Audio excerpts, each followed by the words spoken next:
Well, hello, this is Jim. I'm in Texas, to be specific. I'm in the western side of, northwestern side of Austin. It's a beautiful January day, 63 degrees, clear as a bell, calm winds. A typical Central Texas winter day. Really nice for riding. I have no reason to be out except that sitting home on a Saturday like this was too much to bear.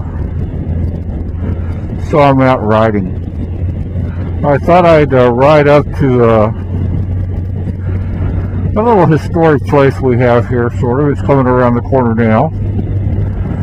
For many years, since the 20s, this road used to go across the top of this dam. This is Mansfield Dam. On the other side of that is our beautiful, very large lake, Lake Travis, named after William B. Travis, the commander of the Alamo in 1836. A few years ago, they bypassed the dam. Used to be all the traffic went right across the top of it, just two little narrow lanes. So now they got this big road. And there's a little park up at the other side of the dam I thought we'd visit. It's kind of pretty. There's the dam itself, very federal designed I think in the 20s and built in the 30s. It does produce some hydropower. Its main purpose is flood control. For centuries this area was ravaged by floods, and President Johnson, when he was a senator, got behind this idea of having a government body called the Lower Colorado River Authority that would build dams and try to control the Colorado River, which is a major river in Texas. And they did a pretty good job. They built a series of dams, large dams and small, and they provide a lot of the water, a lot of the power, and generally reduce the frequency of flooding. Although Austin is still to this day a very flood-prone area. And if you ever move, when you guys move here from California or Illinois, you come down here to start your new life, you're more than welcome.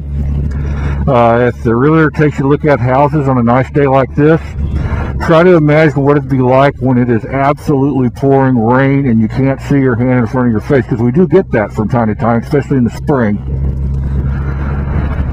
And if that happens, a lot of people's houses will flood, particularly if they were not built in a reasonably intelligent way. There's a boat ramp down there, so I thought we'd drive up here to the top of the dam. Prior to 9/11, you could walk out on the dam.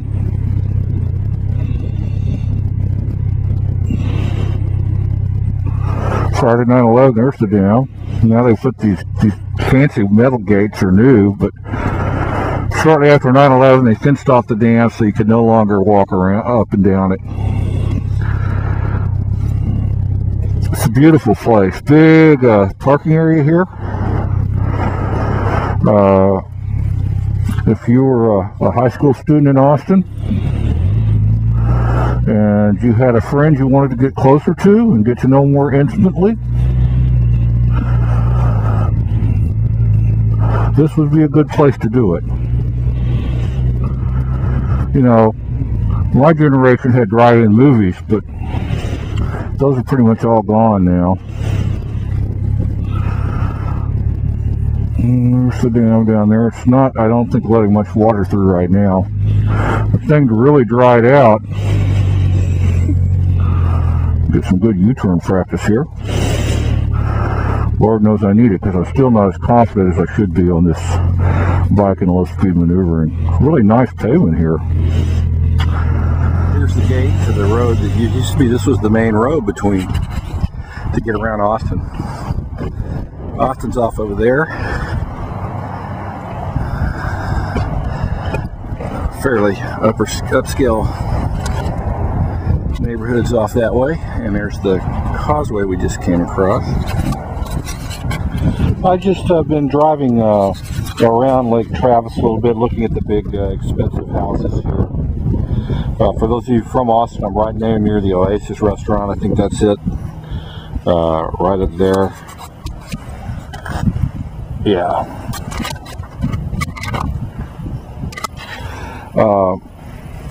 Good view of Lake Travis. I think the sun is pretty much going to wash it all out, but because the sun's going down and the sun's big and bright in Texas.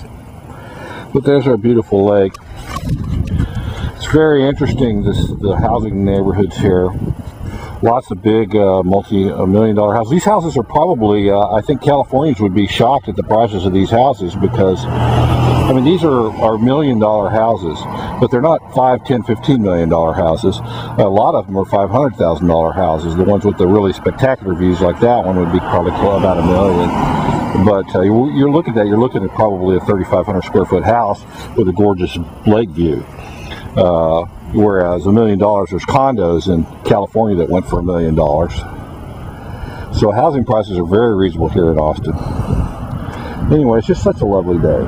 Such a lovely day. Just thought I'd just stop and say hello to my YouTube friends, because I've been pretty absent. This is Jim near the Oasis restaurant in Austin. Oh, well, one thing I wanted to mention, I forgot to mention, I'm going to drive by here in I think may have already passed it, but there's a park here called Hippie Hollow that goes out on this lake here. You know, has a beach kind of area, and they allow naked swimming there. It's clothing optional. And I was thinking, well, what if we had a motovlog meetup that was naked? And I thought, well, most of the motovloggers are really handsome men and beautiful women, so that would be pretty good. The problem is that I wouldn't go to a naked meetup where I was going to it, because I would spoil the whole party. There's only one or two freakazoid motovloggers. You know, I'm probably the main one. You know, wooden chairs, don't like to think about him naked. Who else? You know, Smyrna Cowboy is probably, he's okay. He's almost my age. He's almost as ancient as me, and except for the metal parts that he's got that might sink him, he'd be okay, I guess. Yeah, as long as, I'd highly recommend you guys have a naked motovlog meetup at Hippie Hollow here in Texas, but probably, I know I shouldn't go, and wooden chairs, you should probably give it some meditation before you go. Well, this is Jim near Hippie Hollow in Austin, Texas.